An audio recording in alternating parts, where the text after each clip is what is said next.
So a little backstory before we jump into the tutorial as to why I had to daily my Miata for about 2 weeks.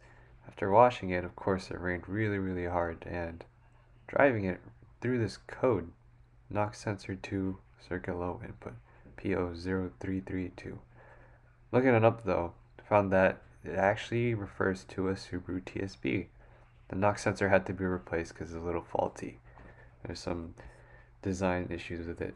Tried to bring it to Subaru for them to diagnose it, and they charged me $995. Another $800 to replace it, and about 160 per sensor. But looking up online, this was a pretty easy thing to do. Luckily, I had Bank 2, which was quite easy to access without having to remove the intake manifold. So went about it from this tutorial from ODE on Imgur. Bought the sensors for about $90, quite a steal compared to what the dealer was charging, and went ahead and started working on it. So first things first, obviously on these cars you want to take off the little engine cover that you got on there, 2 clips in the back, and everything else pretty much pops off. Same with the intake snorkel right there, 2 clips, and it also removes pretty easily. The intercooler too is pretty easy. There's 2 hose clamps that you loosen, break them 3 from their little spots, and wiggle them out. You'll be able to pop them off the hoses and start wiggling the intercooler. Just make sure you don't bang it into the body or the engine bay, or else you're going to bend the fins, make the intercooler less effective. Of course, we're working on electrical stuff, so best to disconnect the ground, make sure it doesn't spark on anything, and then start moving the hoses that are in the way.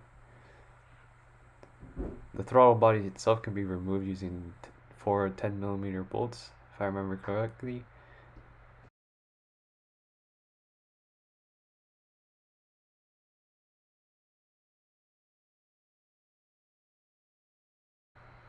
It's going to take a little bit of wiggling because there's a lot of hoses surrounding it, but at the right angle you should be able to pop it off without having to remove any of the hoses on the throttle body. A couple of harness lines that are bolted in, best loosen that to make more space. And as you can see here, was able to pull out the throttle body.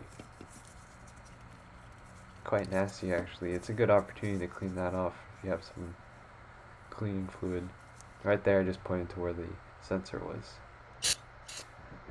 With a quick little spray, wipe it down. Of course, I went a little bit more thorough with this, but I just wanted to show you guys how dirty it was. Down there in that little silver bolt is the Bank 2 sensor. Getting this sensor, I used a 1/4-inch drive socket with a really long extension and a 10mm socket. Quite easy to break loose, and then you can see there's a little connector attached to this. Be a little careful, you don't want to break this, but loosen that up and you should be able to disconnect the sensor and pull it out pretty easily. It is a tight working space, so getting the right axis is what will do the trick here. So this is the sensor that kept the car stranded for a little while. Apparently one of the issues is it could crack, and here's the new one. Redesigned, it's supposed to be better. And quite interestingly, I ran some tests on the old sensor. It doesn't have any resistance issues, but I guess there are some issues with it cracking, or maybe even water, because there was a big downpour earlier. Hopefully the new sensor helps with the sealing. Either way, it's good to replace as it was recommended on the TSB. You can see the connector there. This is right under the intercooler opening on the hood, so there's probably a lot of water coming down from the heavy rains in the past nights. Once you get the new sensor in, you just have to line up with the hole, put the bolt in, get it started just enough, because there's a really critical part coming up next. Once you have the bolt started and the sensor in, you want to have it just loose enough where you can wiggle it around.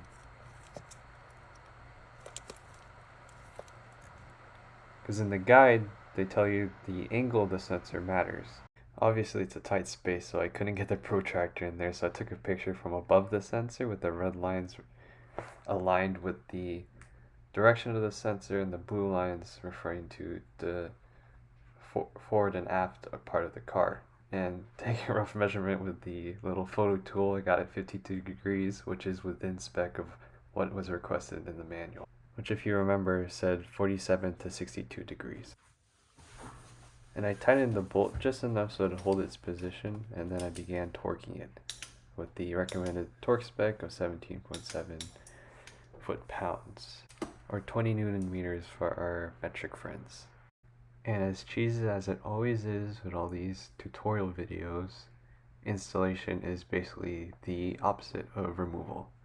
There's not much covered in the rest of these time lapses, but if you do have questions, I'll try to answer them if you leave them in the comments. But yeah, I'm just going to leave it as is now without my voiceover, so you guys can just enjoy the assembly process. So, enjoy the rest.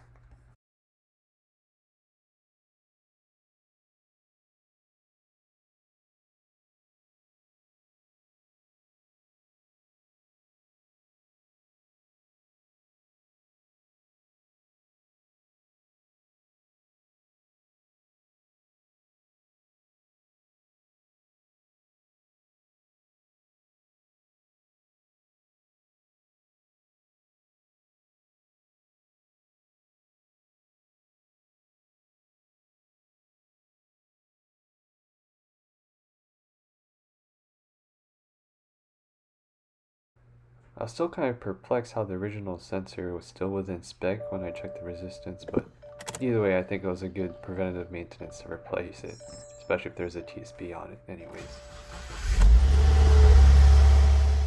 So car started, everything works, drove it around actually, no extra codes, and everything worked out pretty well. So let me know if you guys got any questions, and I'll be happy to answer them. All links below.